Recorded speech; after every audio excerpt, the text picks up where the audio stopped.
back, ladies and gentlemen. We are on our third sketchbook. If you missed the first two videos, they'll be linked in the cards, maybe in the description. So feel free to check out those videos in order to see the progression up till this book. Now, mind you, once again, we may have some smaller sketchbooks that go in between each one of these larger sketchbooks. So be sure to keep an eye out for those videos once I release them. And I always need to disclose, I can't show you guys everything in these sketchbooks. So sometimes I will have to skip over pages or even hide pages. Like for this instance right here, where I can't show you guys what's up here. So here's a piece I did. I really like the green and the orange. That's about all I like here. And during this phase, I remember making a very conscious decision to experiment with interior details. You'll probably see a lot of that in this book, I'm thinking. Remember in the last sketchbook how I was talking about practicing with three-dimensional graffiti? So like that, I can better understand hybrid style, which is the style I currently do nowadays. Well, this is another one of those practices, and it kind of fell short because I didn't shade this properly. But had I shaded it properly, you'd be able to hold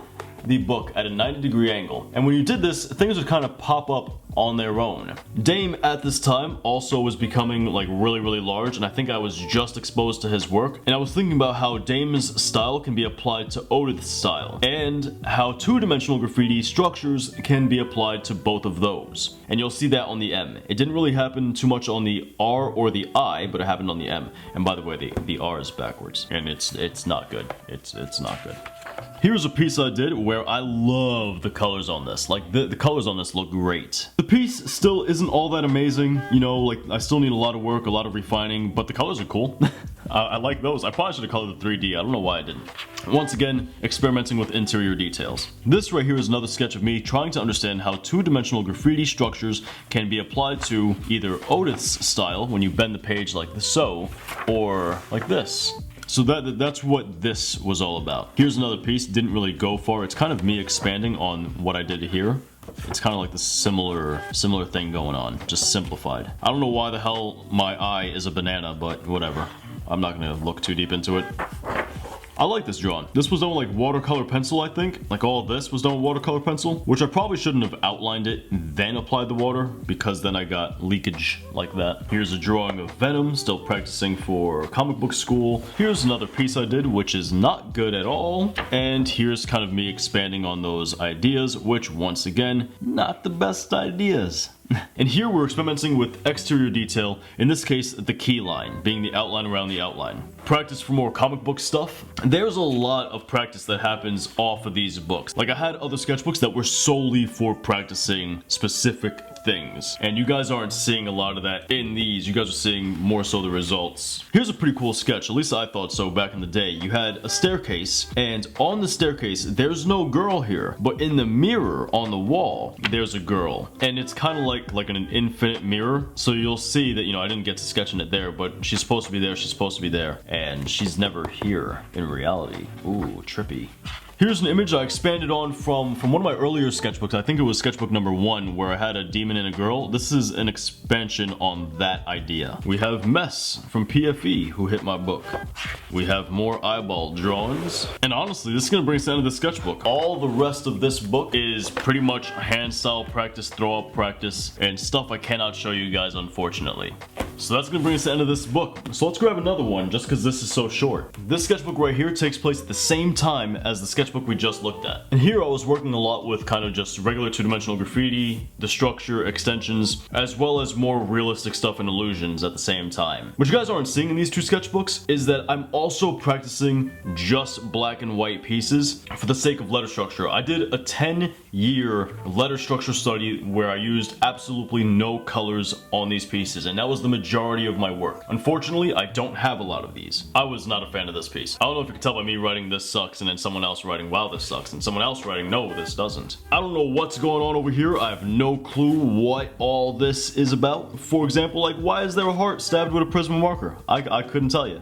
I couldn't tell you, but I'll tell you what, I do like the way this came out. And damn, I did a good job. I did actually a really good job on this. But there was a massive mistake on this image, like a massive mistake on this image. And that is her big toe is on the wrong side. This right here was a 3-point perspective study, as well as like an actual dedicated image. I wanted to make this into a real image, but I didn't really shade it too well. As you can see over here, like this was horribly done. I don't have any windows in these buildings as well, other than the focal point building. And this ledge is not really put into context. I should have moved the camera further back this way so like that you can see this connect to the building so you know what it is she's standing on. But that was not the case. Also, I remember this perfectly. I used the wrong flesh tone on her and then tried to layer another flesh tone on top of her, and she was not supposed to be as dark as she is.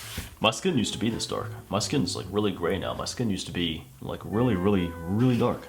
I miss it. I miss it. Remember that like more Final Fantasy inspired art? This is more of that. I should have done it higher up so like that her feet aren't cut off. Back then I was also beginning to experiment a lot more with mixing my markers, and that's what the hair is done with. The hair is done with like I'd assume like a 20% gray. Maybe it's the same gray I have here, which would be more like a 30% gray, along with the magenta red, and that gave me the result I got. Now this right here is a piece that I love. I mean the letters themselves aren't anything amazing, and some extensions are kind of like here and there, like what is this extension that's useless, but I still like boldness of the image. I like mixing the colors, and I like the fill-in. The fill-in is really fun. I really enjoyed it. You can also see a massive increase in skill from our first book's graffiti to this. There's a massive jump in skill in just 2 years. As you can see, I had also been practicing straight letters because at this point I understood that graffiti has fundamentals as well, and so does fine art. So here I'm practicing with perspective and putting images into perspective and all that. And this was a lot of fun, this image. I would love to redo this, but with more dynamic lighting and stuff like that, and a different model. Oh, look at this, man. They about to get it in. Oh man, you could tell this isn't me because number one, he's not petite like I am. And number two, he's actually had a woman in his bed, unlike me. Damn, I cry.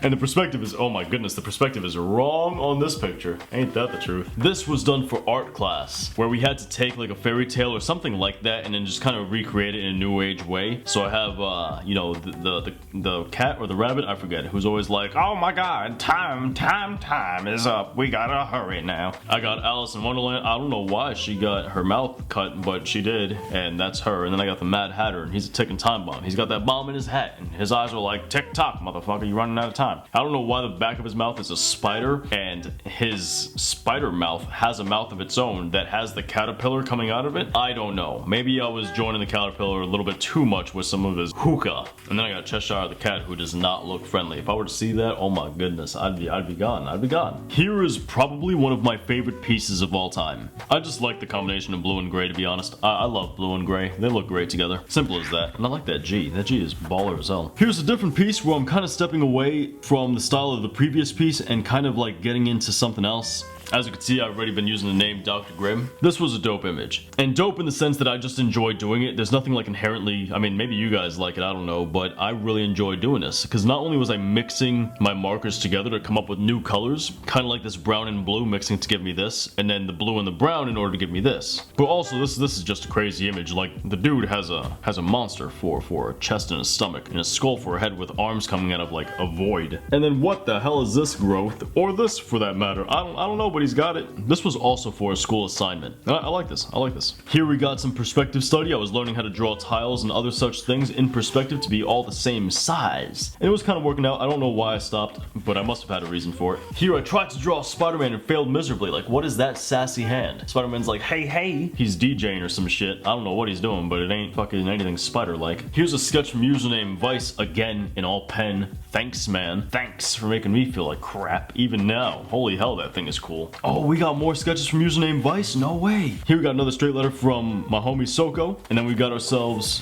Throw Up from Demer. And then we got some sketches from username Vice. This is one of my old characters from my first sketchbook that he re-sketched, which came out dope. And then he's got some regular sketch work of his. He drew Sagat, or Sagat, however you say it. And then he just had some of this stuff, some of this right here, which is dope. He got like, I don't know, potatoes coming out of somebody's head. It's cool. I don't know why there's potatoes, but it's cool. I like potatoes. And that's gonna be it for the sketchbook, man. Hopefully you guys enjoyed it. If you did, be sure to go crazy on that like button, man. We do have more sketchbooks. If you want to see the next one in line, let's see if we can get this video to 300 to 350 likes. That'll let me know you guys want to see the very next sketchbook.